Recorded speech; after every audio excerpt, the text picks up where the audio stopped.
বিশ্বের বুকে শান্ত ও নিরাপদ দেশ হিসেবে সুনাম রয়েছে অস্ট্রেলিয়ার।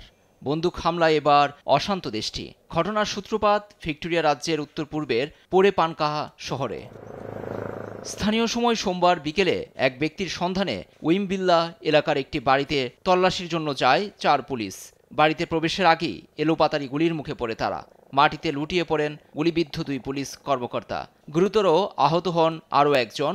খবর পেয়ে ছুটে যায় পুলিশ ও স্পেশাল ফোর্সের বেশ কয়েকটি গাড়ি। পৌঁছায় অ্যাম্বুলেন্সও। আতঙ্কে ঘরে অবস্থান করে বাসিন্দারা।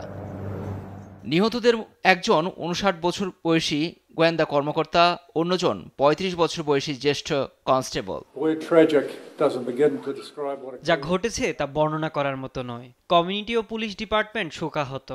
দায়িত্ব পালনে গিয়ে যেসব পুলিশ কর্মকর্তা প্রাণ হারিয়েছেন তাদের প্রতি শ্রদ্ধা। সাধারণ মানুষের নিরাপত্তা নিশ্চিতে কাজ করে যাচ্ছি।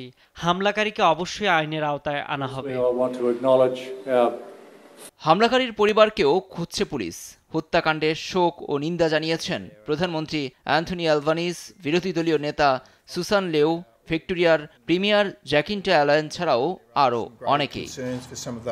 অস্ট্রেলিয়ায় বন্দুক সহিংসতা বা এ সংক্রান্ত অপরাধ তুলনামূলক বিরল বলা যায়। কড়া অস্ত্র নিয়ন্ত্রণ ব্যবস্থার ক্ষেত্রে বিশ্বের মধ্যে দেশটি অন্যতম। 1996 সালে তাসমানিয়ায় বন্দুক হামলায় 35 জন নিহতের পর কঠোর অবস্থানে যায় অস্ট্রেলীয় সরকার। লুৎফর কবির, দেশ টিভি।